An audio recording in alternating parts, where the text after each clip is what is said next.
서울의 밤하늘을 찌를 듯 솟아있는 한남더일 펜트하우스의 거실은 숨이 막힐 정도로 고요하고 적막했다. 한서윤은 최고급 이탈리아산 가죽 소파에 깊숙이 몸을 파묻은 채 임신 7개월 차에 접어들어 무겁게 부풀어 오른 배를 떨리는 손길로 쓰다듬으며 불안한 숨을 내쉬고 있었다. 그녀의 흔들리는 시선은 차가운 대리석 테이블 위에 덩그러니 놓인 남편 강민호가 만취한 채 벗어던진 재킷 안주머니에서 우연히 흘러나온 낯선 검은색 스마트폰에 고정되어 있었다. 강민호는 태영그룹의 젊은 CEO로서 치열한 비즈니스 세계에서도 완벽주의와 철두철미한 자기관리로 정평이 난 인물이었기에 이런 실수는 상상조차 할 수 없는 일이었다. 그러나 대규모 인수합병 성공을 자축하는 파티에서 마신 독한 위스키와 승리감이 주는 도취감은 그의 견고한 방어벽을 무너뜨렸고 평소라면 결코 곁에 두지 않았을 비밀스러운 단말기를 아내의 눈앞에 방치하는 치명적인 허점을 드러내고 말았다. 서윤이 남편의 사생활을 존중하여 그 폰을 무시하려던 찰나 정막을 깨고 진동과 함께 화면이 밝아지며 뜬 메시지는 그녀의 심장을 차갑게 얼어붙게 만들었다. 잠금 화면 위로 떠오른 문장은 단순한 외도의 흔적이 아니라 그녀의 생존 본능을 자극하는 서늘한 공포 그 자체였으며 그 내용은 출산 후 정리 계획은 완벽합니까? 라는 짧지만 끔찍한 질문이었다. 그녀는 떨리는 손가락으로 혹시나 하는 마음에 두 사람의 결혼 기념일을 비밀번호로 입력했고 아이러니하게도 잠금은 허무할 정도로 쉽게 풀려버렸다.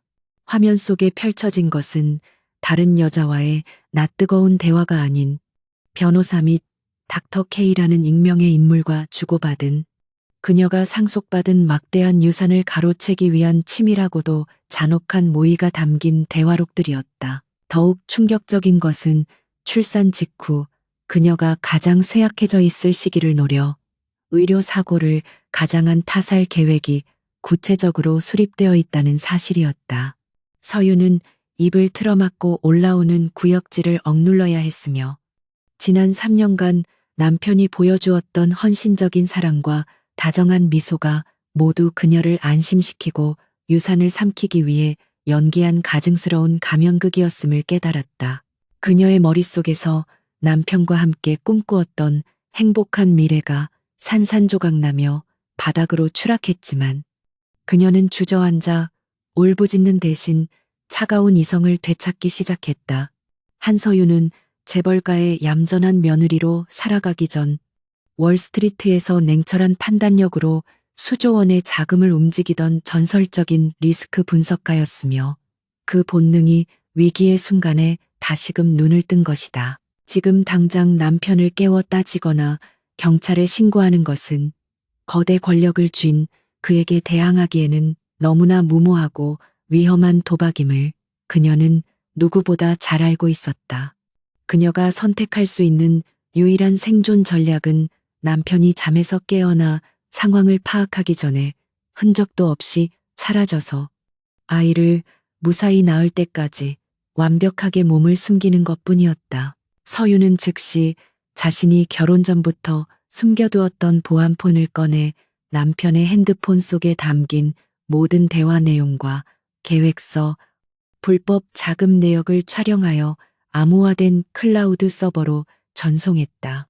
그런 다음 지문 하나 남기지 않도록 폰을 깨끗이 닦아 원래 있던 재킷 안주머니 깊숙한 곳에 정확한 각도로 다시 집어넣어 그가 아무런 의심도 하지 못하게 만들었다. 그녀는 드레스룸으로 발걸음을 옮겨 화려한 명품 드레스들을 지나쳐 구석에 처박혀 있던 수수한 검은색 트레이닝복과 넉넉한 후드 티셔츠로 갈아입었다. 눈에 띄는 긴 생머리는 단단히 묶어 캡모자 안으로 감추었고 쌀쌀한 가을 밤 공기를 막아줄 낡은 롱패딩을 걸쳐 만삭의 배를 자연스럽게 가리며 평범한 산책객으로 위장했다.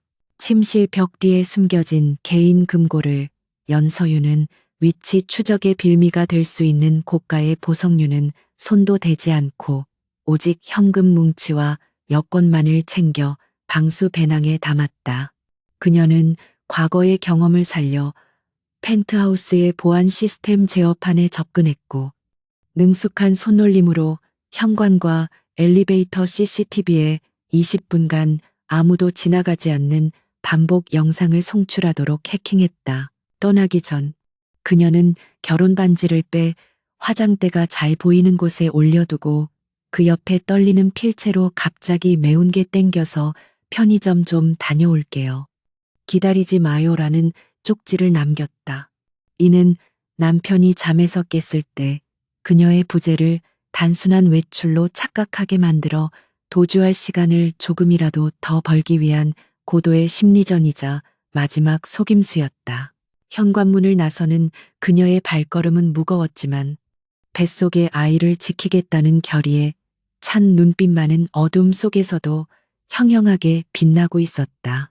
그녀는 엘리베이터 대신 비상계단을 통해 지하 주차장이 아닌 단지 밖으로 이어지는 쪽문으로 향했고 차가운 새벽 공기가 폐부 깊숙이 들어오자 비로소 자신이 돌아올 수 없는 강을 건넜음을 실감했다. 한서유는 택시 호출 앱이나 신용카드를 전혀 사용하지 않고 무작위로 지나가는 낡은 개인 택시를 잡아탄 뒤 CCTV가 없는 외곽 지역으로 가달라고 부탁했다. 그녀는 흔들리는 뒷좌석에 앉아 창밖으로 멀어지는 서울의 화려한 야경을 바라보며 자신이 사랑했던 남자가 이제는 세상에서 가장 위험한 적이 되었음을 뼈저리게 되새겼다. 택시가 한강 다리를 건너는 동안 그녀는 미리 준비한 대포폰에 전원을 켜고 과거 자신에게 큰 빚을 졌던 정보 브로커에게 짧은 암호문을 전송했다. 판도라의 상자가 열렸다. 사냥을 시작하라는 메시지는 이제 그녀가 단순한 도망자가 아니라 거대한 복수극의 설계자가 되었음을 알리는 신호탄이었다. 한편 술에 취해 깊은 잠에 빠져있던 강민호는 아내가 사라진 줄도 모른 채 꿈속에서 자신의 완벽한 계획이 성공하는 환상에 젖어 입가에 비릿한 미소를 띠고 있었다. 그러나 동이 트고 그가 눈을 떴을 때 그를 기다리고 있는 것은 순종적인 아내가 아니라 텅 빈 침대와 책상 위에 놓인 차가운 결혼 반지뿐일 것이었다. 숙취로 인한 지끈거리는 두통과 함께 눈을 뜬 강민호는 침대 옆자리가 차갑게 식어 있다는 사실에 미간을 찌푸리며 몸을 일으켰다. 창밖으로 쏟아지는 햇살이 정오가 가까워졌음을 알리고 있었지만 평소라면 아침 식사 냄새와 함께 그를 깨웠을 아내의 인기척이 집안 어디에서도 느껴지지 않아 기이한 위화감이 감돌았다. 그는 마른 세수를 하며 침대 옆 협탁에 놓인 쪽지를 발견했고 편의점에 다녀오겠다는 아내의 메모를 읽었지만 시간은 이미 점심을 훌쩍 넘긴 뒤였기에 단순한 외출로 보기에는 석연찮은 구석이 너무나 많았다. 불길한 예감이 척추를 타고 오르자 민호는 즉시 자신의 개인 휴대전화를 집어들고 아내에게 전화를 걸었지만 돌아오는 것은 전원이 꺼져 있다는 무미건조한 안내 멘트뿐이었다. 그는 짜증 섞인 욕설을 내뱉으며 거실로 뛰쳐나갔고 어젯밤 술김에 바닥에 던져두었던 양복 재킷을 거칠게 뒤져 비밀 휴대전화가 제자리에 있는지 확인했다. 다행히 휴대전화는 안주머니 깊숙한 곳에 얌전히 들어있었지만 그는 전화기를 손에 쥐는 순간 미세하게 달라진 위치와 화면에 남아 있어야 할 지문이 너무 깨끗하게 닦여 있다는 사실을 본능적으로 감지했다. 그의 심박수가 급격히 빨라지기 시작했고 그는 곧바로 드레스룸 안쪽에 숨겨진 비밀 금고로 달려가 떨리는 손으로 비밀번호를 입력했다. 육중한 금고문이 열리고 내부가 드러나는 순간 민호의 얼굴은 사색이 되어 굳어버렸는데 그곳에 있어야 할 달러, 현금 뭉치와 아내 명의의 여권이 감쪽같이 사라져 있었기 때문이었다. 이것은 단순한 가출이나 납치가 아니라 아내가 자신의 모든 비밀을 파악하고 계획적으로 도주했음을 의미하는 명백한 증거였기에 그는 분노와 공포가 뒤섞인 비명을 질렀다. 민호는 즉시 펜트하우스의 보안실로 내선 전화를 걸어 당장 지난밤의 CCTV 기록을 가져오라고 고함을 질렀고, 겁에 질린 보안 팀장이 태블릿 PC를 들고 헐레벌떡 뛰어 올라왔다. 그러나 화면 속에 재생되는 영상은 복도와 엘리베이터 모두 텅 빈 상태로 새벽 내내 아무도 지나가지 않은 것처럼 보이는 평온한 장면만이 반복되고 있을 뿐이었다. 민호는 영상을 뚫어지게 쳐다보다가 화면 하단의 타임 코드가 미세하게 튀는 현상을 발견하고는 격분하여 태블릿을 바닥에 내동댕이치며 이것이 조작된 영상임을 직감했다. 이 멍청한 새끼들아. 이게 지금 실시간 영상이라고 생각하나 누군가 시스템을 해킹해서 루프 영상을 돌려놓은 거잖아. 민호의 고함 소리에 보안 팀장은 사색이 되어 고개를 숙였고, 민호는 그제야 자신의 아내가 단순한 가정주부가 아니었음을 뼈저리게 깨달았다. 그는 즉시 공식적인 경찰 신고 대신 자신이 평소 어두운 일을 처리할 때 이용하던 민간 군사기업 출신의 해결사 실장 박에게 전화를 걸어 비상 소집 명령을 내렸다.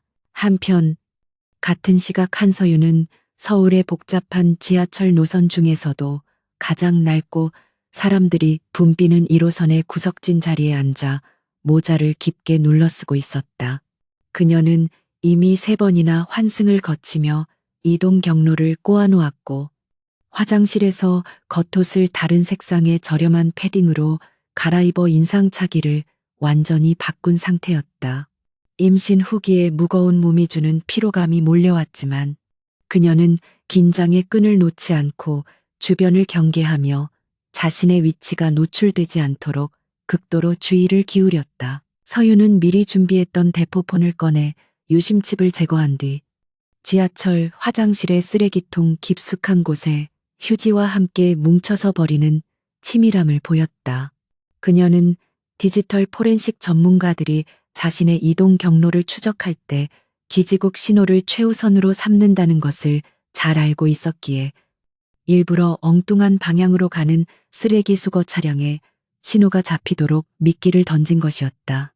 이제 그녀에게 남은 것은 오직 현금뿐이었으며 디지털 세상과의 연결을 끊어버린 아날로그 유령이 되어야만 거대 기업의 추적망을 피할 수 있었다.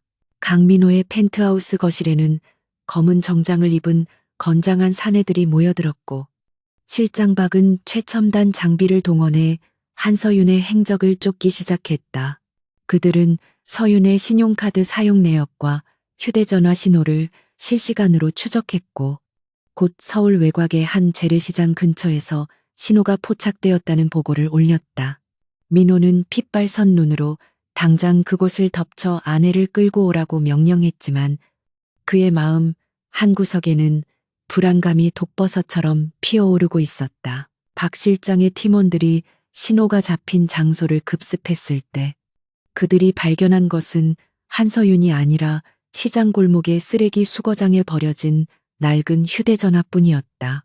보고를 받은 민호는 책상을 주먹으로 내리치며 분노를 표출했지만 동시에 등골이 서늘해지는 것을 느끼며 아내를 과소평가했음을 인정해야만 했다. 그녀는 그가 생각했던 것보다 훨씬 더 치밀하고 전문적인 지식을 가지고 있었으며 지금 이 순간에도 그를 비웃으며 보이지 않는 곳으로 숨어들고 있었다. 서윤은 추적자들이 헌물을 켜고 있을 때 서울을 벗어나 경기도 외곽의 허름한 모텔 밀집 지역에 도착해 현금으로 가장 싼 방 하나를 잡았다. 곰팡이 냄새가 나는 좁은 방에 들어선 그녀는 비로소 긴장이 풀리며 다리가 풀려 주저앉았고 뱃속의 아이가 불안하게 태동하는 것을 느끼며 배를 감싸 안았다.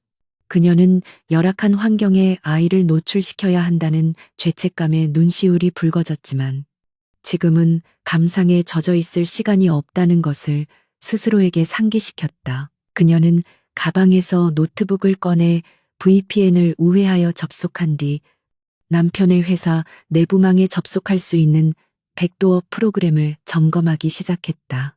과거 금융권에서 일할 때 구축해 두었던 인맥과 정보망을 활용해 강민호가 추진하고 있는 불법적인 프로젝트의 자금 흐름을 추적하여 그를 압박할 카드를 만들기 위해서였다.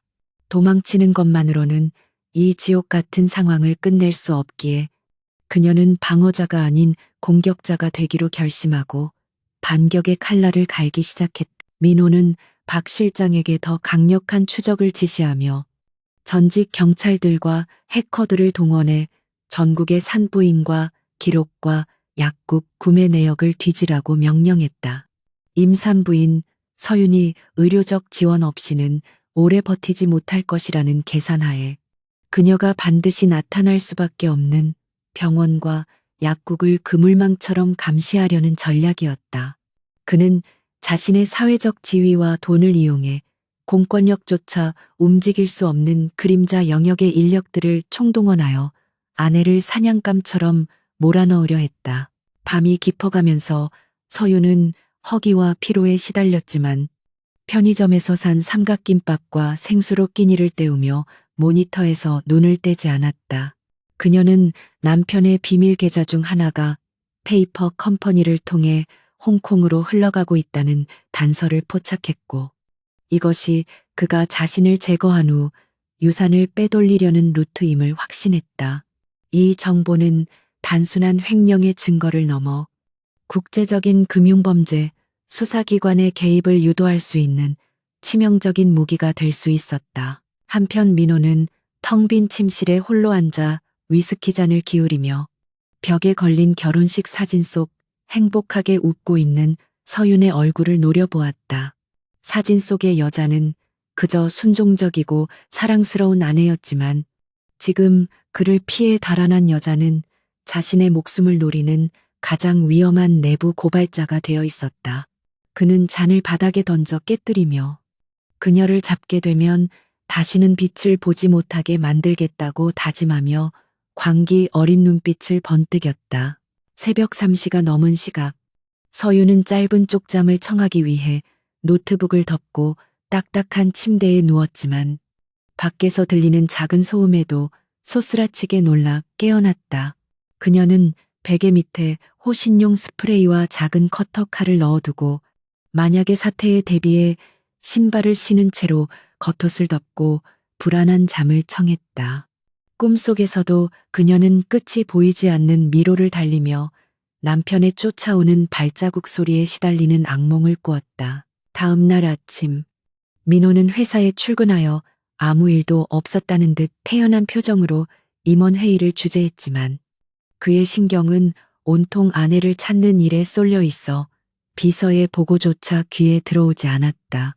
그는 비서실장에게 아내가 건강상의 이유로 당분간 요양을 떠났다고 둘러대며 모든 공식 일정을 취소시켰고 언론과 주주들의 의심을 사지 않기 위해 완벽한 알리바이를 만들도록 지시했다. 그러나 그의 책상 아래에서 떨리는 다리와 초조하게 두드리는 손가락은 그가 느끼고 있는 극도의 불안감을 여실히 보여주고 있었다. 서유는 모텔 방을 나서며 주인에게 팁을 넉넉히 주어 CCTV 영상을 지워달라고 부탁했고 또 다른 은신처로 이동하기 위해 화물 트럭의 짐칸에 몰래 올라탔다.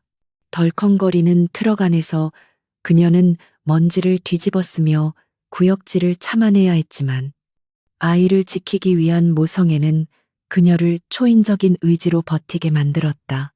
이제 본격적인 추격전이 시작되었고 누가 더 치밀하고 끈질기게 버티느냐에 따라 생사가 결정될 운명의 게임이 막을 올렸다. 민호의 추적팀은 서윤이 머물렀던 모텔을 한 발 늦게 발견했고 그곳에 남겨진 그녀의 머리카락 한 올을 찾아내 유전자 분석을 의뢰했다.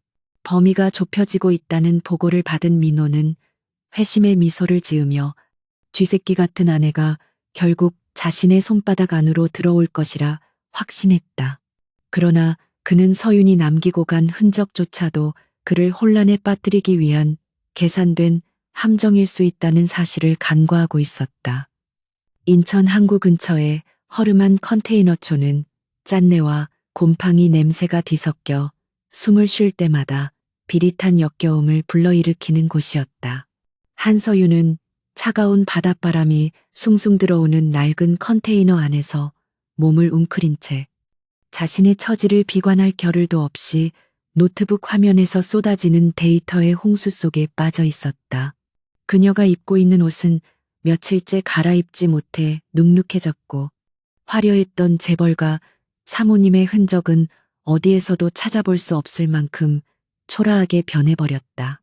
하지만 그녀의 눈빛만은 어둠 속에서도 짐승처럼 형형하게 빛나고 있었으며 뱃속의 아이를 쓰다듬는 손길에는 그 어느 때보다 강인한 모성애가 깃들어 있었다. 서유는 과거 월스트리트에서 일하던 시절 알게 된 해커 그룹의 리더이자 정보 브로커인 사이퍼와 접선하기 위해 고도의 암호화 채널을 열어두고 있었다.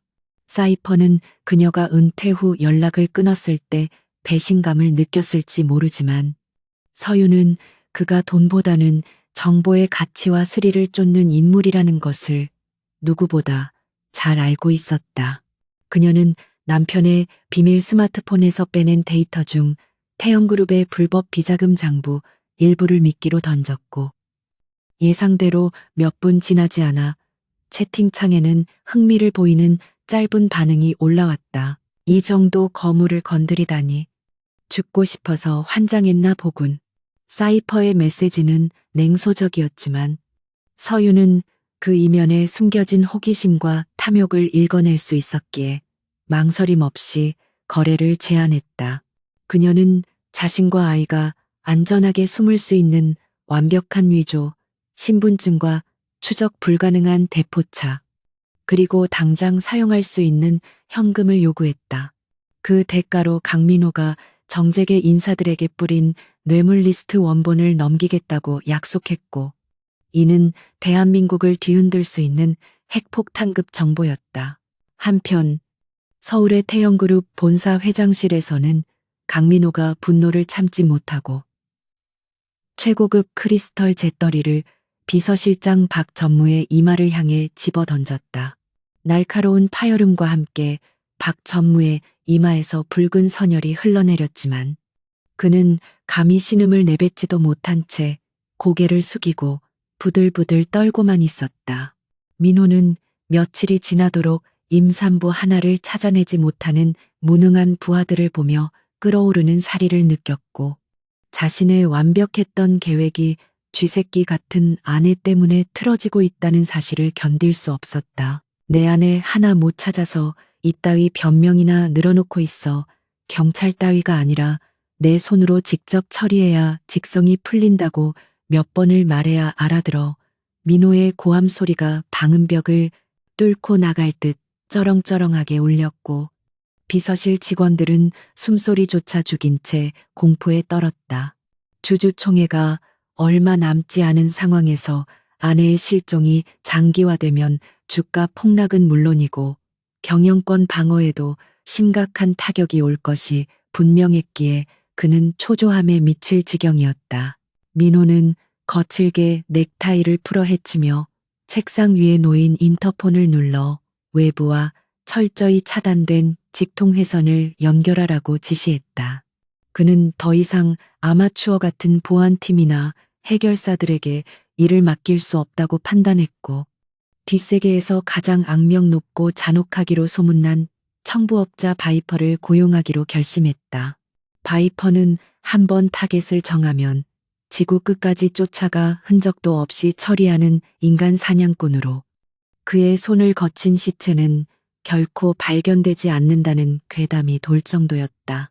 그날 밤 강남의 한 폐쇄된 회원제 위스키바의 밀실에서 강민호는 어둠 속에 앉아있는 바이퍼와 마주 앉았다. 바이퍼는 뱀처럼 차가운 눈동자로 민호를 꿰뚫어 보듯 응시하며 아무런 감정도 담기지 않은 목소리로 타겟의 정보와 처리 방식을 물었다. 민호는 서윤의 사진과 그녀의 신체적 특징, 예상 도주 경로가 담긴 파일을 테이블 위로 밀어내며 잔혹한 미소를 지었다. 산모와 아이, 둘 다 필요 없습니다. 사고사나 자살로 위장해 주십시오. 특히 산후 우울증으로 인한 비극적인 선택처럼 보이게 만드는 것이 중요합니다. 민호의 입에서 나온 말은 인간의 것이라고는 믿기 힘들 정도로 끔찍했지만 바이퍼는 눈 하나 깜짝하지 않고 고개를 끄덕이며 거액의 착수금을 요구했다. 거래는 성사되었고 이제 서윤의 목숨은 시간 문제라는 생각에 민호는 비로소 안도의 한숨을 내쉬며 위스키를 들이켰다. 그 시각 인천의 컨테이너 은신처에서 서윤은 극심한 복통을 느끼며 식은땀을 흘리고 있었는데 스트레스와 열악한 환경 탓에 조기 진통에 징후가 나타나고 있었다. 그녀는 이를 악물고 호흡을 조절하며 진통제를 삼켰지만 뱃속의 아이에게 미안한 마음이 들어 하염없이 눈물을 흘렸다. 하지만 그녀는 자신이 무너지면 아이도 끝장이라는 생각에 마음을 다잡고 사이퍼가 보내온 위조 신분증을 챙겨 다음 이동을 준비했다. 사이퍼가 마련해준 차량은 겉보기에는 평범한 중고 소형차였지만 내부 엔진은 튜닝되어 있었고 위치 추적기를 교란하는 장치까지 설치되어 있었다.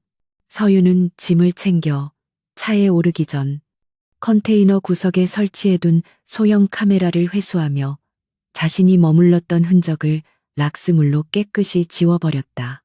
그녀는 자신의 냄새조차 추적자들에게 단서가 될 수 있음을 알았기에 마치 유령처럼 존재를 지우는 법을 본능적으로 터득해 나가고 있었다.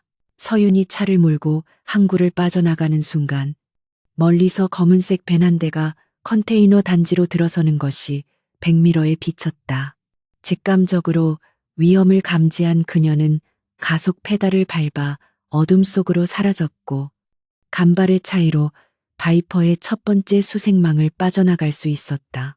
바이퍼는 텅 빈 컨테이너에 들어서서 바닥에 떨어진 긴 머리카락 한 올을 집어들고는 먹잇감이 방금 전까지 이곳에 있었다는 사실을 알아채고 냄새를 맡는 사냥개처럼 코를 킁킁거렸다. 도망치는 솜씨가 제법이군.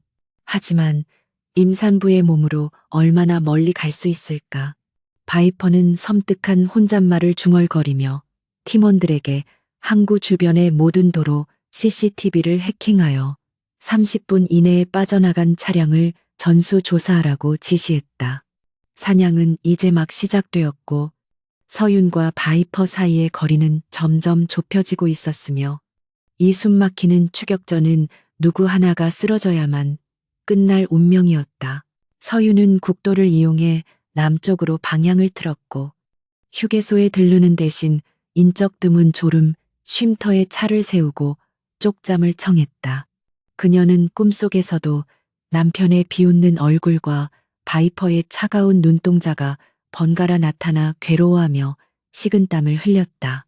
잠에서 깬 그녀는 허기를 달래기 위해 말라비틀어진 빵 조각을 씹으며 자신이 언제까지 이 도피 생활을 계속할 수 있을지 불안감에 떨었다. 다음 날 아침 민호는 언론 플레이를 시작하여 아내가 심각한 산후 우울증과 망상 장애를 앓고 있어 가출했다는 거짓 정보를 흘리기 시작했다.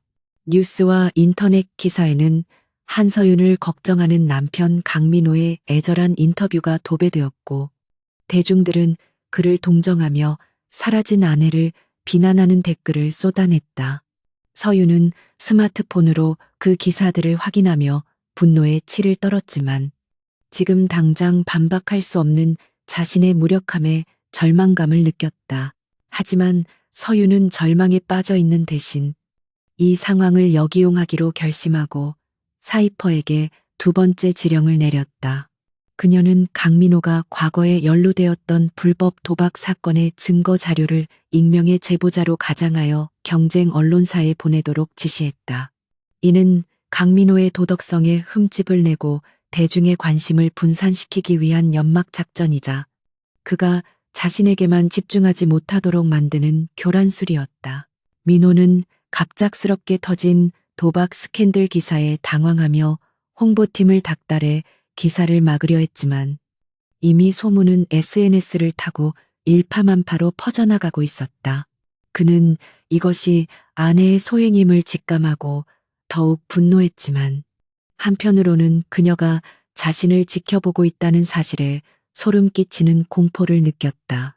보이지 않는 곳에서 자신의 목을 조여오는 아내의 반격은 그가 예상했던 것보다 훨씬 치밀하고 집요했다. 바이퍼는 서윤이 남쪽으로 향했다는 단서를 포착하고 그녀가 이용했을 법한 지방 국도의 주유소와 편의점을 중심으로 포위망을 좁혀갔다. 그는 서윤이 임산부라는 점을 이용하여 지역 병원과 보건소의 산모 등록 시스템을 해킹해 그녀의 가명을 찾아내려 했다.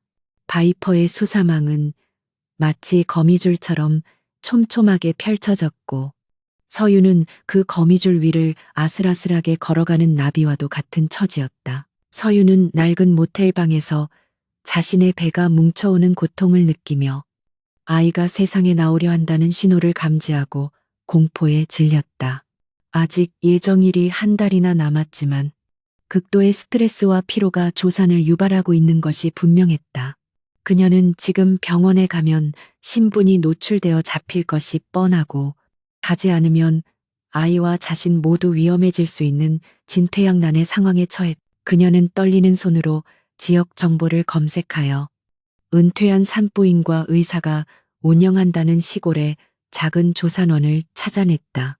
그곳은 전산 시스템이 제대로 갖춰지지 않아 기록이 남지 않을 가능성이 높았기에 그녀에게는 유일한 희망이었다.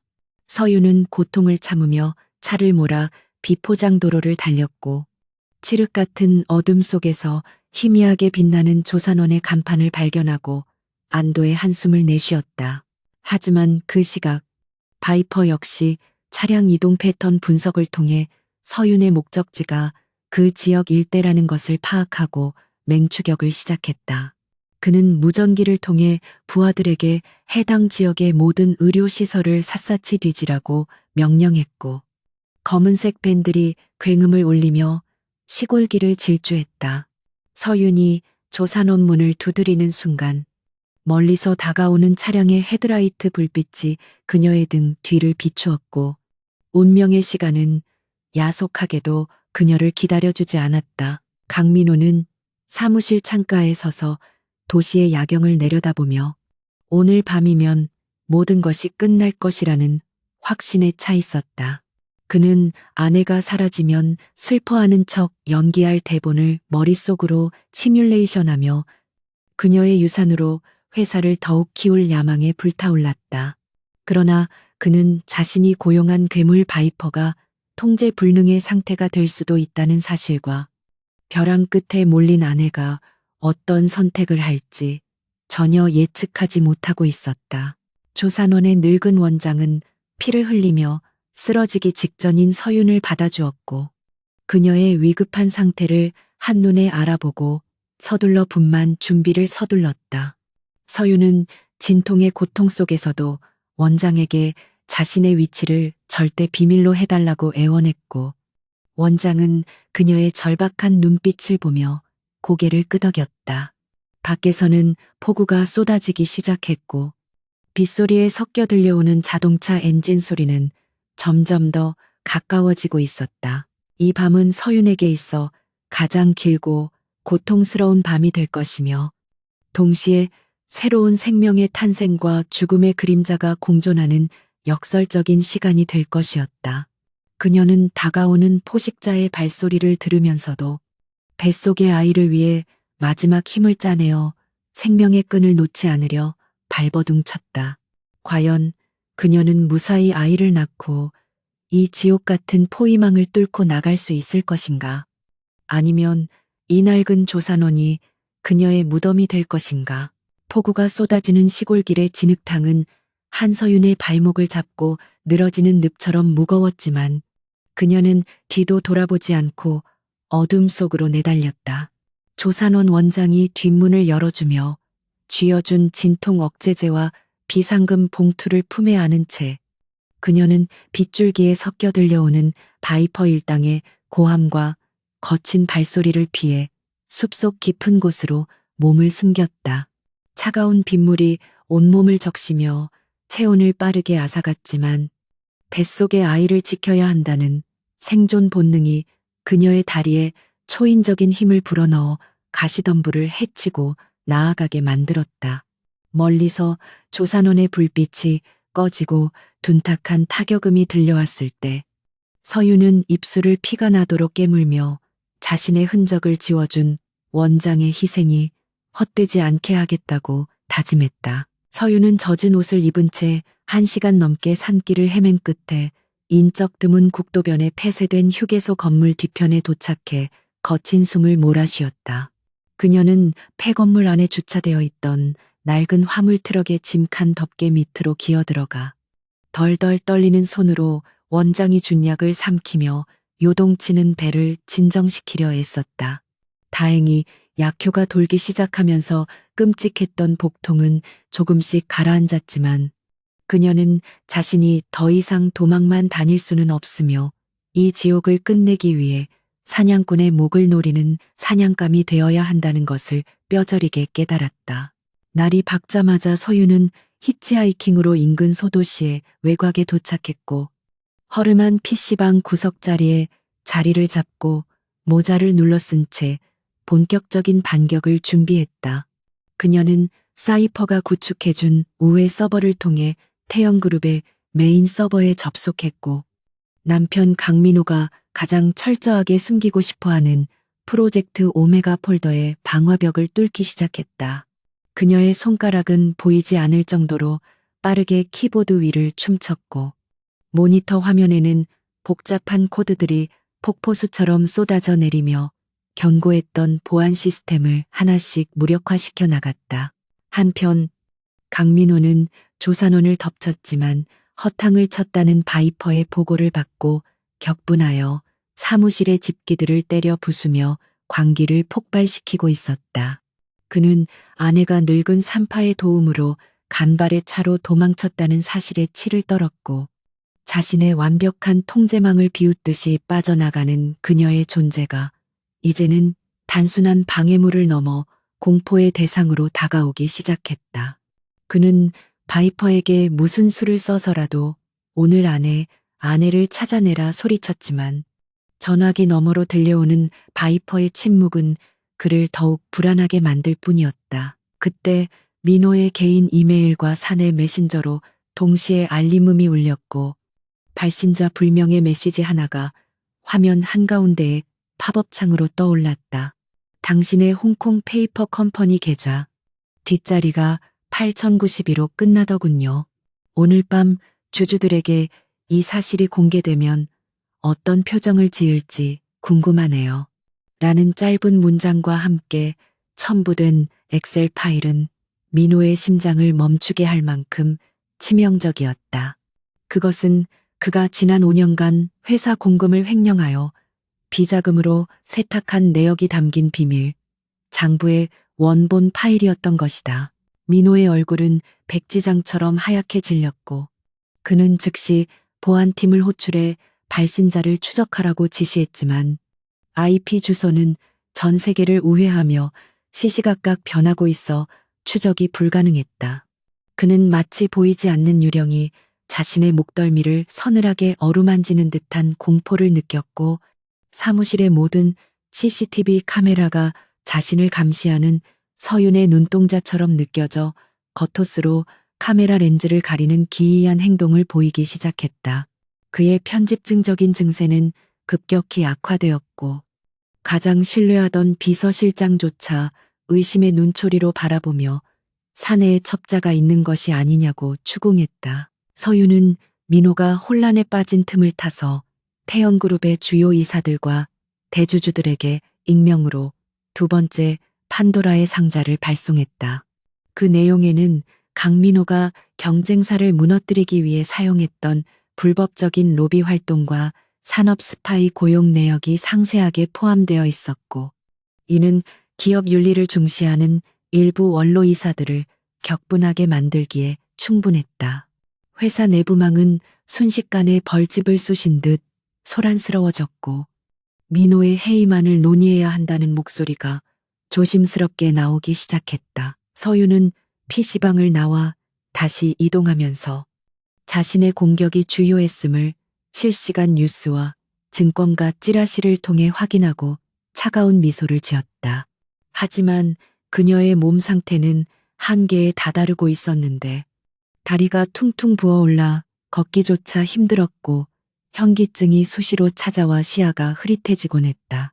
그녀는 길거리 약국에서 산 붕대로 부은 다리를 감으며 아이가 태어나기 전에 이 싸움을 끝내지 못하면 자신과 아이 모두 파멸할 것이라는 냉혹한 현실을 직시했다. 민호는 주주들의 빗발치는 항의 전화와 검찰 내사설이 돌기 시작하자 궁지에 몰린 쥐처럼 날카로워졌고 상황을 타개하기 위해 무리수를 두기로 결심했다. 그는 긴급 기자회견을 자청하여 아내의 실종과 관련된 루머를 일축하고 자신이 피해자라는 프레임을 씌우기 위해 눈물 연기까지 준비했다. 동시에 그는 바이퍼에게 타겟을 생포할 필요 없이 발견 즉시 사살해도 좋다는 최후의 명령을 내리며 더 이상 아내를 회유하거나 협박할 단계가 지났음을 인정했다. 서유는 허름한 여관방에서 TV를 통해 남편의 가증스러운 기자회견 예고 방송을 지켜보며 주먹을 불끈 쥐었다. 그녀는 남편이 대중 앞에서 거짓된 눈물을 흘리며 자신을 정신 이상자로 몰아갈 것임을 꿰뚫어 보고 있었고 그 쇼를 역으로 이용하여 그를 파멸시킬 계획을 세웠다.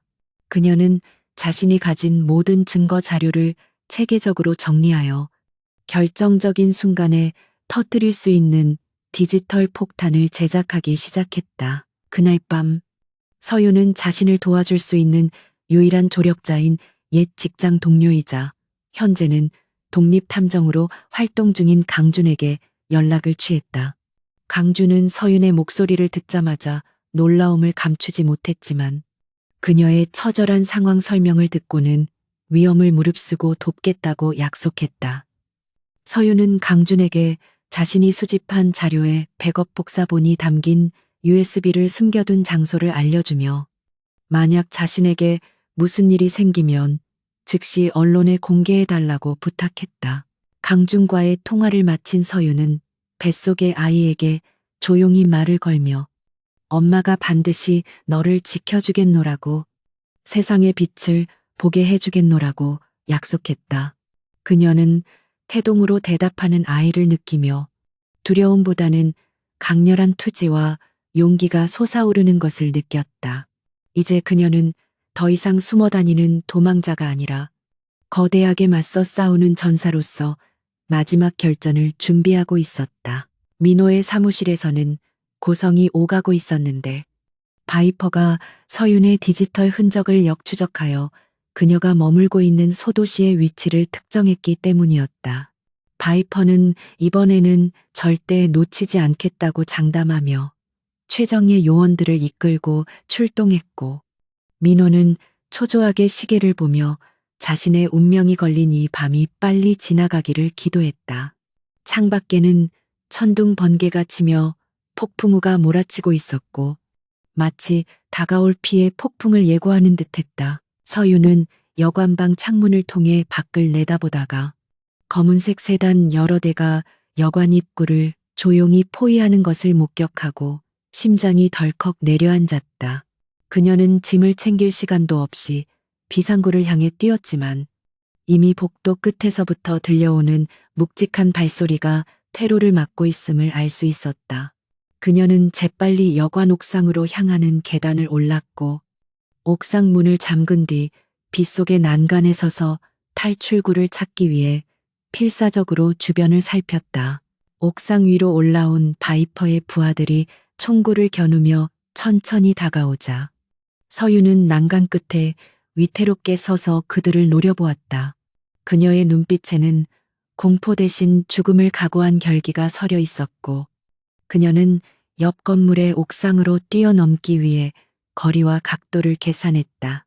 임산부의 몸으로는 불가능에 가까운 도약이었지만 잡히면 죽음뿐이라는 절박함이 그녀를 주저없이 허공으로 몸을 던지게 만들었다. 허공을 가르는 짧은 순간 시간은 멈춘 듯했고 빗방울은 슬로모션처럼 그녀의 얼굴을 때렸으며 아래쪽 골목의 까마득한 바닥이 입을 벌리고 기다리는 듯했다. 서윤의 몸이 포물선을 그리며 옆 건물 옥상에 닿는 순간 발목에 전해지는 격통과 함께 그녀는 바닥을 굴렀지만 기적적으로 착지에 성공했다. 바이퍼의 부하들은 멍하니 그 광경을 바라보며 감히 따라 뛸 엄두를 내지 못했고 서윤은 고통을 삼키며 어둠 속으로 다시 사라졌다. 가까스로 탈출에 성공한 서윤은 절뚝거리는 다리를 이끌고 미리 봐두었던 공중전화 부스로 향해 강준에게 짧은 메시지를 남겼다. 미끼를 물었어. 이제 2단계 작전을 시작해. 그녀의 목소리는 떨리고 있었지만 확신에 차 있었고 이는 단순한 도주가 아니라 적을 함정으로 유인하기 위한 목숨을 건 유인책이었음이 드러났다.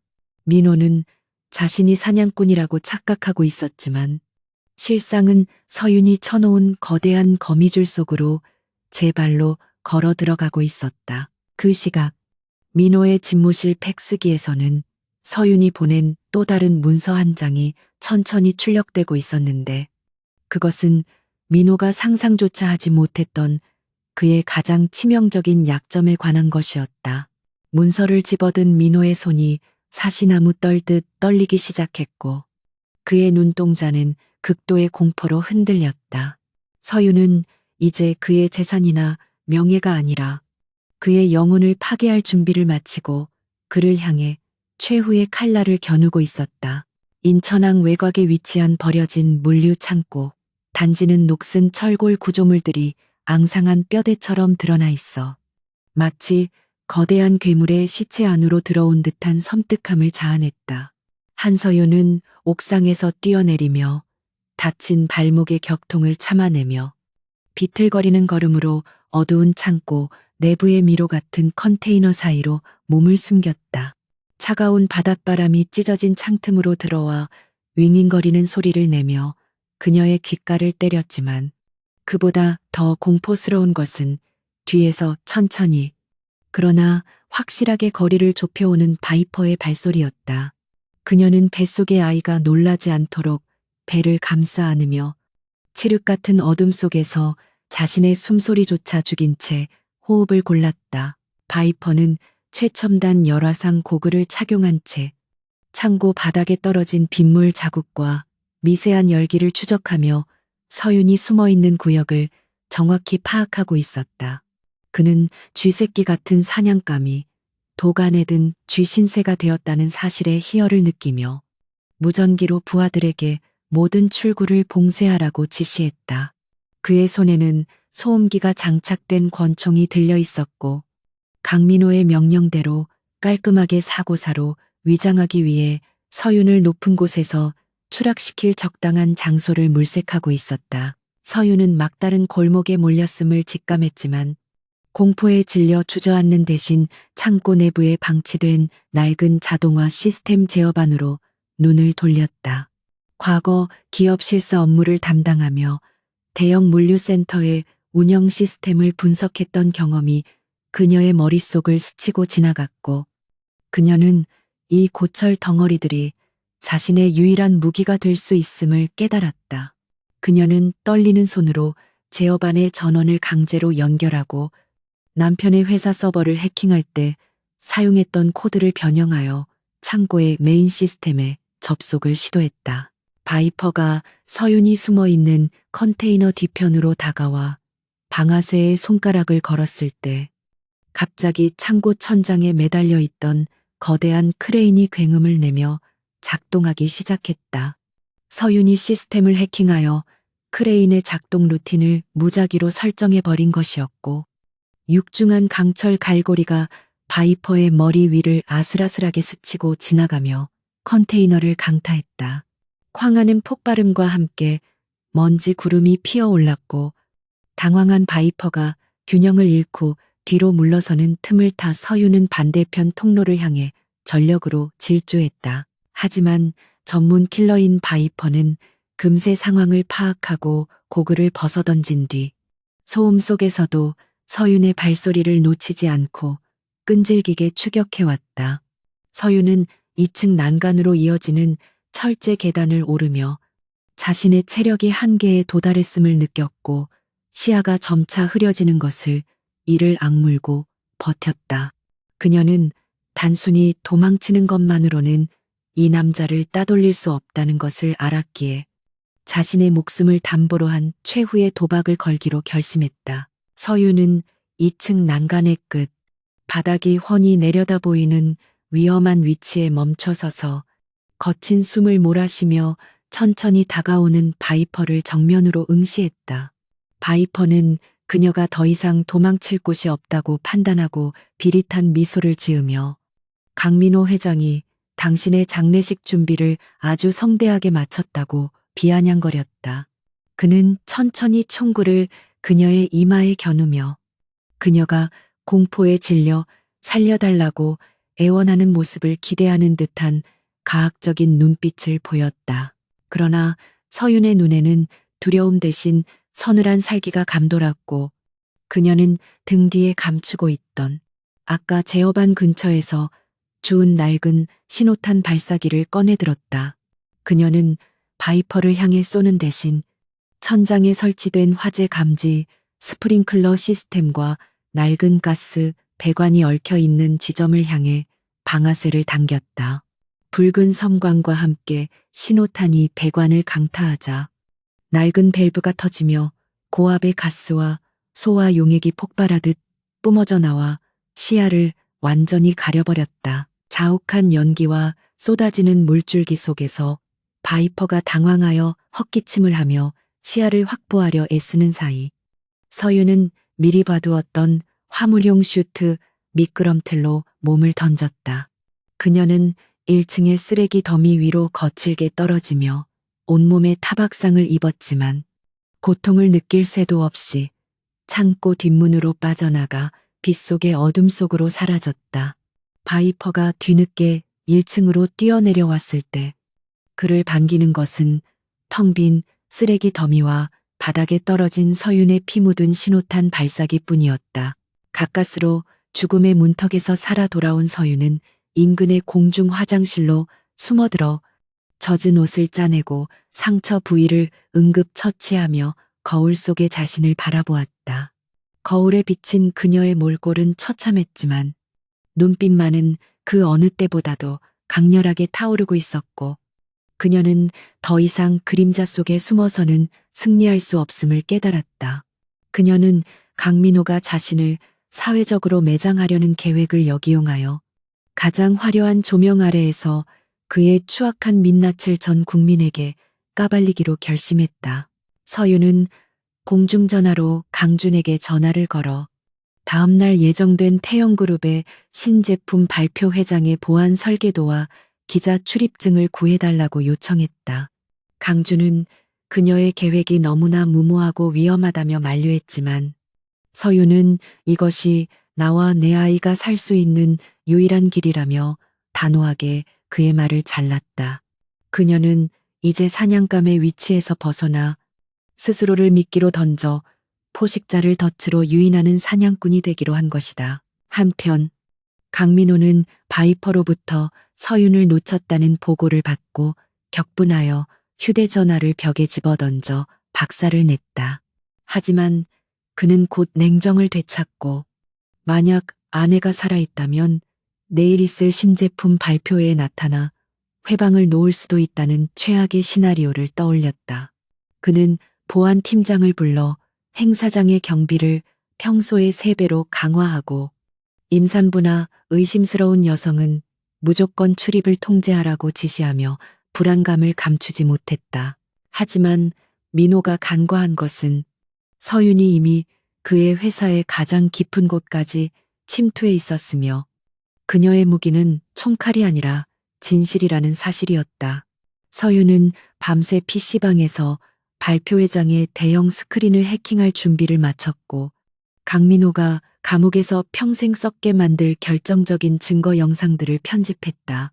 그녀의 손가락 끝에서 완성된 영상 파일의 제목은 CEO의 그림자 살인 청부와 배신의 기록이었고 이는 내일 아침 대한민국을 발칵 뒤집어 놓을 시한폭탄이었다. 날이 밝아오자 서유는 강준이 마련해준 기자의 위장 신분증과 단정한 정장을 착용하고 부풀어 오른 배를 압박붕대로 감아 최대한 감추었다.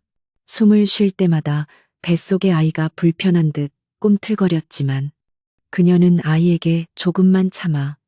오늘이면 모든 게 끝나라고 속삭이며 마음을 다잡았다. 그녀는 택시를 타고 화려한 현수막이 걸린 호텔 행사장으로 향했고 차창 밖으로 보이는 평화로운 서울의 풍경이 마치 폭풍전야의 고요함처럼 느껴졌다. 행사장 입구에는 수많은 경호원과 검색대가 설치되어 있었지만 서유는 당당한 태도와 능숙한 연기력으로 검문을 통과하여 행사장 내부로 진입하는 데 성공했다. 화려한 조명과 웅장한 음악, 그리고 수백 명의 기자와 귀빈들로 가득 찬 행사장은 강민호가 구축한 거대한 왕국 그 자체였다. 서유는 무대 뒤편의 어둠 속에 몸을 숨기고 스포트라이트를 받으며 등장하는 남편을 차가운 눈으로 응시하며 마지막 카운트다운을 시작했다. 단상에 오른 강민호는 자신감 넘치는 표정으로 마이크를 잡고 회사의 비전을 발표하기 시작했지만 그의 눈은 불안하게 객석을 훑으며 혹시 모를 위협을 찾고 있었다. 서유는 손에 쥔 소형 해킹 단말기에 실행 버튼 위에 엄지손가락을 올려놓았고 그녀의 심장은 터질 듯이 뛰었지만 손길은 한치의 망설임도 없었다. 이제 단 한 번의 클릭으로 강민호의 영광스러운 무대는 그의 처형대가 될 것이며 이 지긋지긋한 악연의 고리를 끊어낼 순간이 다가왔다. 서울 도심의 특급 호텔 그랜드 볼룸은 태영그룹의 혁신적인 신제품 발표회를 취재하기 위해 몰려든 수백 명의 내외신 기자들과 정재계 인사들로 발디딜 틈 없이 북적이고 있었다. 화려한 샹들리에 조명 아래 행사장 곳곳에 설치된 대형 스크린에서는 강민호의 성공 신화를 찬양하는 홍보 영상이 웅장한 오케스트라 음악과 함께 반복해서 재생되고 있었다. 완벽하게 재단된 이탈리아산 슈트를 입고 무대 중앙에 선 강민호는 쏟아지는 카메라 플래시 세례를 받으며 자신감 넘치는 미소를 짓고 있었지만 그의 눈은 끊임없이 행사장 입구와 보안 요원들의 동태를 살피며 초조하게 흔들리고 있었다. 그는 오늘 이 자리가 단순히 신제품을 소개하는 자리가 아니라 자신의 입지를 공고히 하고 아내의 실종으로 인한 흉흉한 소문을 잠재울 결정적인 기회임을 누구보다 잘 알고 있었다. 강민호는 마이크를 잡고 부드러운 바리톤 목소리로 회사의 미래 비전을 설명한 뒤 분위기를 바꾸어 침통한 표정으로 개인적인 가정사에 대해 입을 열기 시작했다. 그는 눈시울을 붉히며 임신 중인 아내가 심각한 산후 우울증과 망상 장애로 인해 가출했으며 남편으로서 그녀를 제대로 돌보지 못한 죄책감에 시달리고 있다고 거짓 고백을 늘어놓았다. 객석에 앉은 사람들은 그의 진정성 있어 보이는 연기에 속아 안타까운 탄식을 내뱉었고 일부 여성 기자들은 눈물을 훔치며 그를 동정 어린 시선으로 바라보았다. 강민호는 청중의 반응을 확인하고 속으로 쾌재를 부르며 아내를 정신적으로 불안정한 사람으로 매도하는 전략이 완벽하게 먹혀들고 있다고 확신했다. 그는 제 아내가 부디 무사히 돌아와 치료를 받고 곧 태어날 아이와 함께 다시 행복한 가정을 꾸릴 수 있도록 기도해 주십시오. 라는 멘트로 감성 파리의 정점을 찍으려 했다. 바로 그 순간 행사장 전체를 뒤흔드는 날카로운 노이즈 소리와 함께 무대 뒤편에 초대형 LED 스크린이 지직거리며 검게 변해버렸다. 갑작스러운 방송사고에 웅성거리는 소음이 커지는 가운데 꺼졌던 화면이 다시 켜지며 강민호가 준비한 홍보 영상 대신 낯선 녹취 파일의 파형과 메신저 대화 캡처 화면이 나타났다. 스피커를 통해 흘러나온 것은 조금 전까지 감미로운 목소리로 사랑을 이야기하던 강민호의 목소리였지만 그 내용은 섬뜩하기 그지없는 살인 청부짓이었다. 출산 직후가 제일 좋아. 몸도 약해져 있을 테니 의료사고나 심장마비로 위장하기 딱이지. 아이는 내가 데려오고 산모는 깨끗하게 처리해. 강민호의 적나라한 육성이 호란에 울려 퍼지자 장내는 순식간에 찬물을 끼얹은 듯 얼어붙었고 기자들은 믿을 수 없다는 표정으로 서로를 쳐다보았다. 화면에는 그가 닥터 K와 주고받은 구체적인 약물 투여 계획과 바이퍼에게 아내를 찾아주기라고 명령하는 메시지 내용이 붉은 글씨로 확대되어 나타났다. 강민호는 사색이 되어 비명을 지르며 기술팀에게 당장 화면을 끄라고 고함을 쳤지만 이미 시스템 제어권은 행사장 서버실에 잠입한 강준과 원격으로 연결된 한서윤에게 넘어간 상태였다. 당황한 보안 요원들이 무대 위로 뛰어 올라와 강민호를 에워쌌지만 스크린의 영상은 멈추지 않고 강민호가 빼돌린 비자금, 내역과 차명 계좌 리스트까지 낱낱이 공개하고 있었다. 이것은 단순한 해킹이 아니라 한 남자의 인생을 송두리째 파괴하기 위해 치밀하게 계산된 디지털 단두대였다. 그때 행사장 뒤편의 메인 게이트가 쾅 하고 열리며 눈이 부실 정도로 강력한 역광 속에서 한 여인이 천천히 걸어 들어왔다. 며칠간의 도피 생활로 인해 초췌해진 얼굴, 헝클어진 머리카락, 그리고 붕대를 감은 다리로 절뚝거리는 모습이었지만 부풀어 오른 배를 감싸 안은 그녀의 존재감은 그 어떤 여배우보다도 압도적이었다. 한서윤은 수백 대의 카메라가 자신을 향해 돌아가는 것을 느끼며 두려움 없이 고개를 꼿꼿이 들고 무대를 향해 한 걸음씩 나아갔다. 장내의 모든 소음이 잦아들고 오직 서윤의 거친 숨소리와 발소리만이 울려 퍼지는 가운데 그녀는 마이크를 쥔 손을 떨면서도 또렷한 목소리로 외쳤다.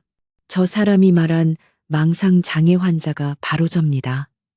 하지만 제가 겪은 공포는 망상이 아니라 제 남편이 저와 제 아이를 죽이기 위해 설계한 현실이었습니다.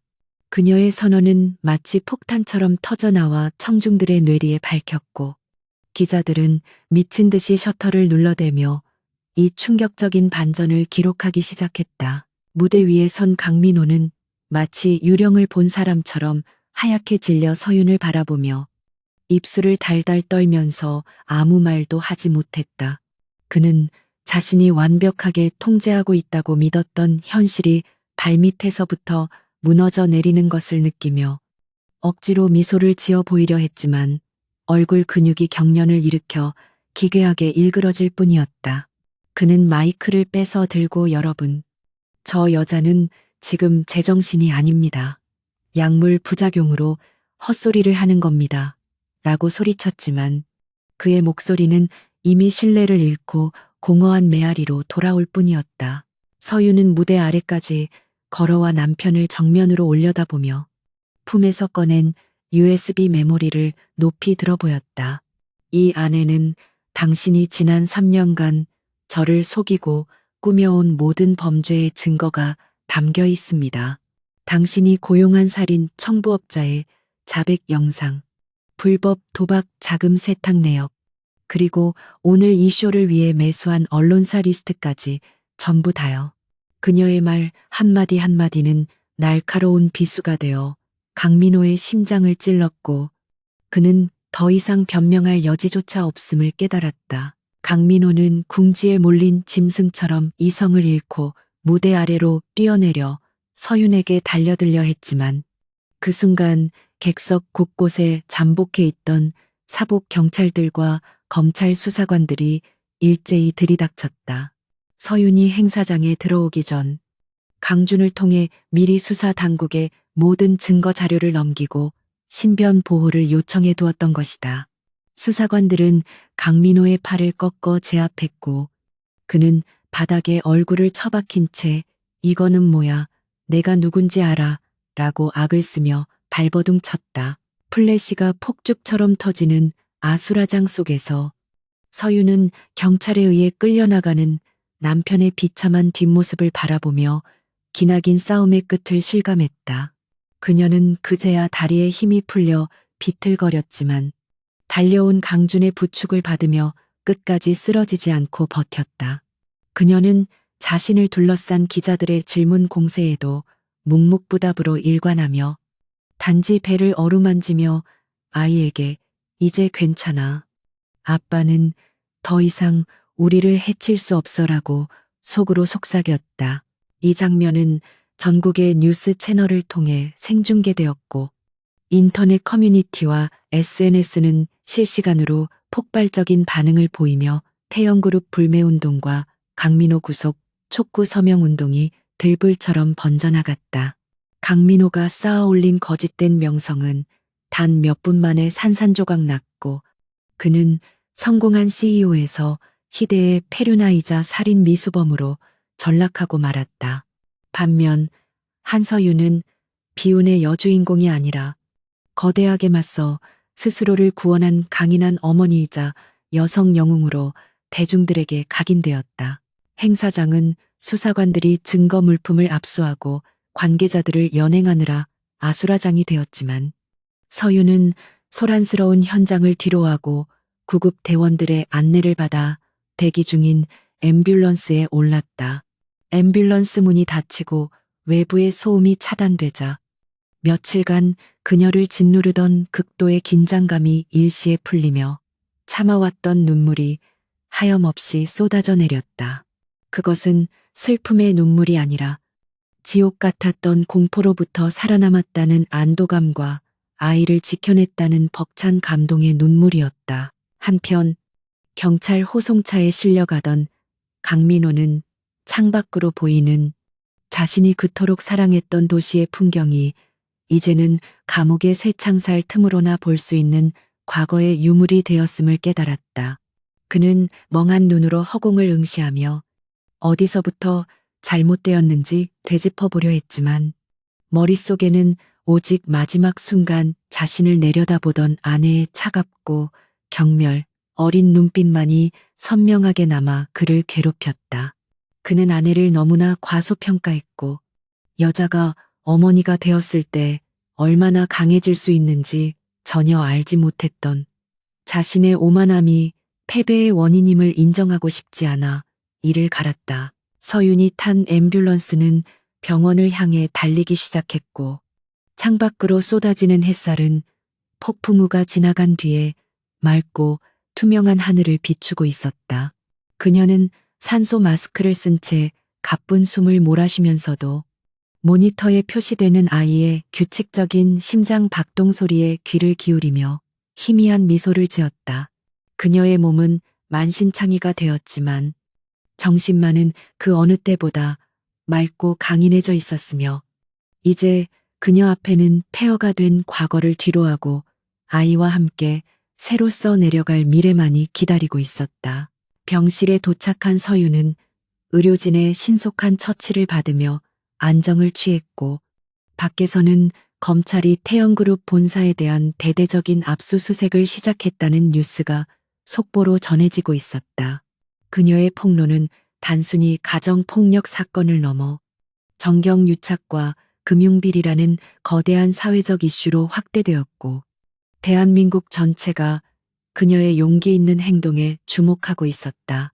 그녀는 이제 더 이상 누군가의 아내가 아닌 한서윤이라는 이름 석자로 세상과 마주하게 된 것이다. 어둠이 내린 병실 창가에 기대선 강주는 잠든 서윤을 바라보며 그녀가 보여준 기적 같은 생존기와 반격의 경의를 표했다.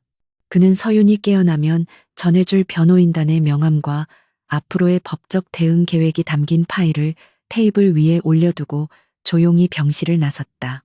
복도 끝에서 들려오는 아기들의 울음소리가 마치 새로운 생명의 탄생을 축복하는 팡파르처럼 울려 퍼졌고 서윤의 꿈속에서는 더 이상 쫓기는 악몽이 아닌 아이와 함께 푸른 들판을 거니는 평화로운 풍경이 펼쳐지고 있었다.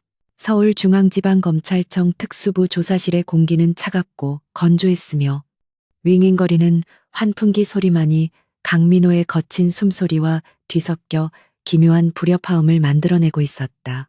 강민호는 수갑이 채워진 손을 알루미늄 책상 위에 올려놓은 채 맞은편에 앉아있는 검사를 향해 오만방자한 태도로 고함을 지르며 자신의 변호인단이 도착하면 이 모든 불법 체포에 대해 대가를 치르게 될 것이라고 으름장을 놓고 있었다.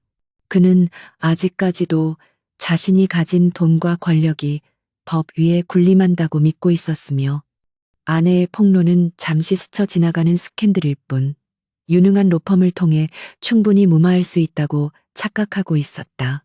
그는 검사에게 물 한 잔을 요구하며 다리를 꼬려 했지만 책상 다리에 고정된 수갑줄이 팽팽하게 당겨지며 그를 제지하자 굴욕감에 얼굴을 붉혔다. 하지만 잠시 후 조사실의 철문이 열리고 국내 최대 로펌의 수석 변호사 김 변호사가 창백하게 질린 얼굴로 들어오자 강민호의 자신만만하던 표정에도 균열이 가기 시작했다. 평소라면 깍듯하게 예의를 갖추었을 김 변호사가 땀을 뻘뻘 흘리며 서류 가방을 떨어뜨릴 듯이 내려놓는 모습은 분명 예사롭지 않은 징조였기 때문이다. 김 변호사는 강민호의 귀에 대고 떨리는 목소리로 회장님, 상황이 심각합니다. 바이퍼가 그 청부업자가 국경을 넘으려다 해경에 체포되었는데 체포 직후 모든 혐의를 인정하고 회장님의 사주 녹취록을 검찰에 넘겼습니다라고 속삭였다. 강민호의 동공이 지진이 난 듯 흔들렸고 그는 믿을 수 없다는 듯이 그럴 리가 없어. 그놈은 프로야 돈을 더 주면 입을 다물 놈이라고 라며 발악했지만 검사는 책상 위에 노트북을 올려놓고 바이퍼의 자백 영상을 재생했다.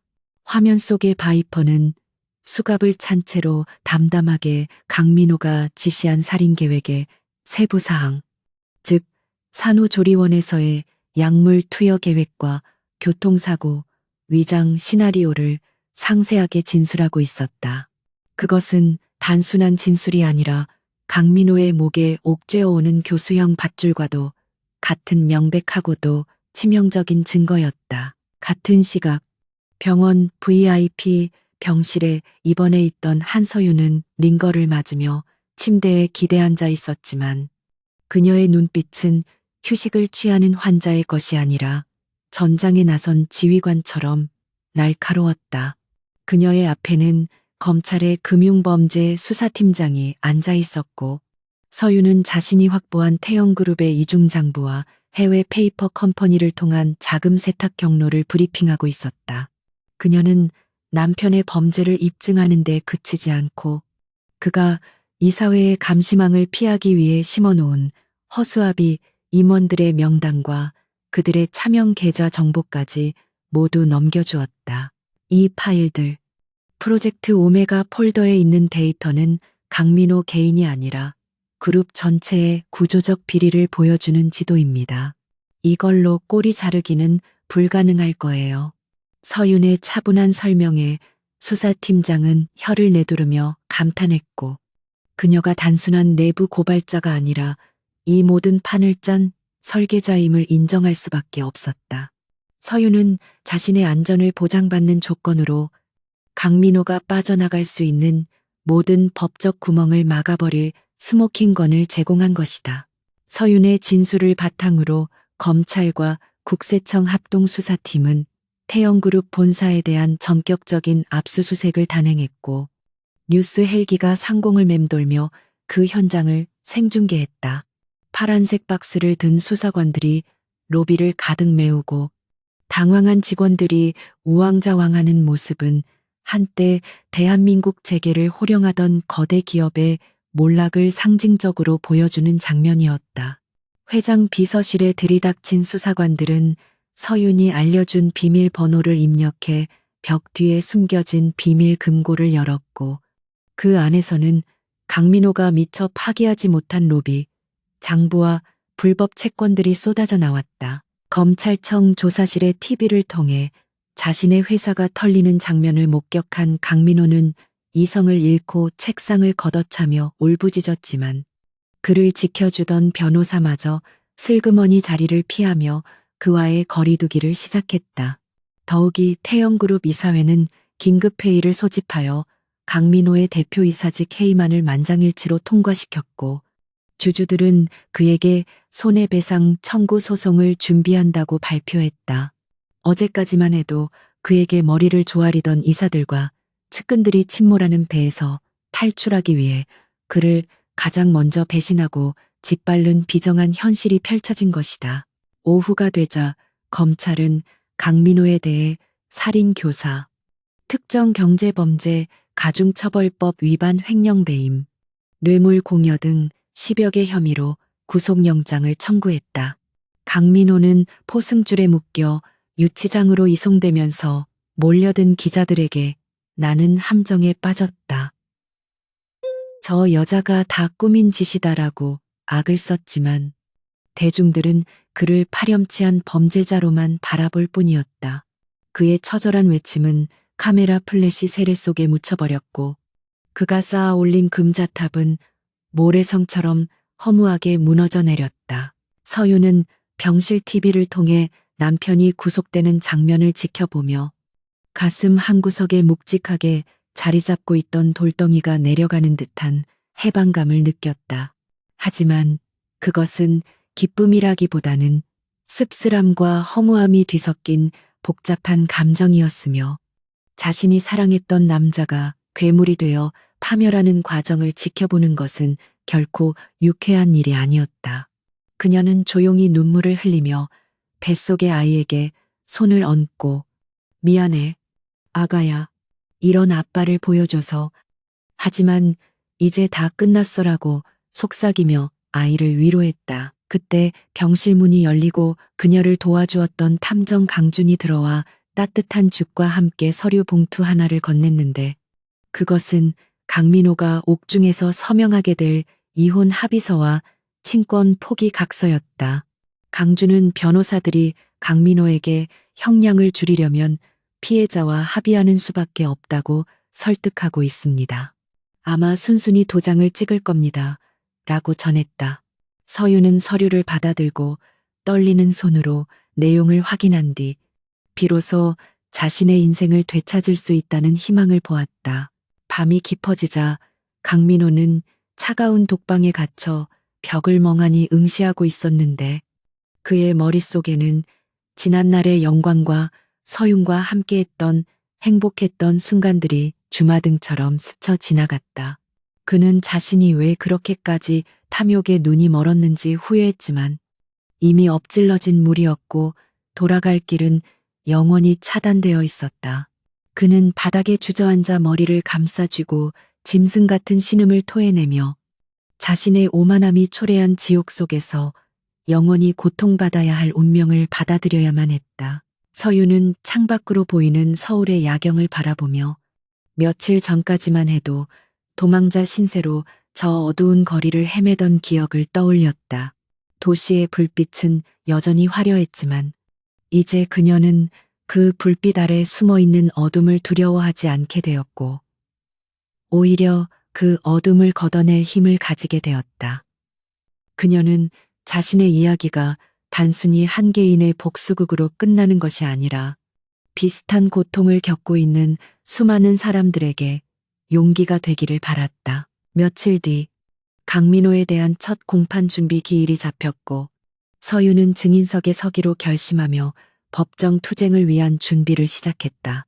그녀는 더 이상 숨거나 피하지 않고 당당하게 법의 심판대 앞에서 진실을 증언하여 그에게 합당한 벌을 받게 할 생각이었다. 그녀의 결단은 언론을 통해 알려지며 정의의 아이콘으로 부상했고 여성단체와 시민단체들은 그녀를 지지하는 성명을 발표하며 법원 앞에서 촛불 집회를 예고했다. 이 모든 소용돌이 속에서도 서윤의 뱃속 아이는 건강하게 자라고 있었고 예정일이 다가옴에 따라 그녀의 배는 더욱 둥글게 부풀어 올랐다. 의사는 극심한 스트레스에도 불구하고 산모와 태아 모두 기적적으로 건강을 유지하고 있다고 말해주었고 서유는 이것이 아이가 자신에게 주는 가장 큰 선물이라고 생각했다. 그녀는 아이가 태어나면 가장 먼저 보여줄 세상을 위해 남은 찌꺼기들을 깨끗이 청산하고 새로운 터전을 닦아나가기로 다짐했다. 태영그룹의 주가는 폭락했지만 전문 경영인 체제로 전환하겠다는 이사회의 발표와 서윤이 대주주로서 책임 경영을 하겠다는 의사를 밝히면서 점차 안정을 찾아가기 시작했다. 서윤은 자신이 상속받은 지분과 강민호에게서 환수할 지분을 합쳐 회사의 실질적인 오너가 될 준비를 하고 있었으며, 이는 단순히 부를 차지하는 것이 아니라 회사를 윤리적인 기업으로 다시 세우기 위한 그녀의 비전이었다. 폭풍우가 지나간 뒤의 땅은 더욱 단단해지듯 한서윤이라는 사람은 고통과 시련을 양분 삼아 거목으로 성장하고 있었다. 그녀는 이제 누군가의 보호가 필요한 연약한 꽃이 아니라 비바람을 맞으며 숲을 지키는 뿌리 깊은 나무가 되어가고 있었다. 그리고 곧 태어날 아이는 그 나무 그늘 아래서 안전하고 행복하게 자라날 것이라는 확신이 그녀의 마음을 평온하게 채워주었다.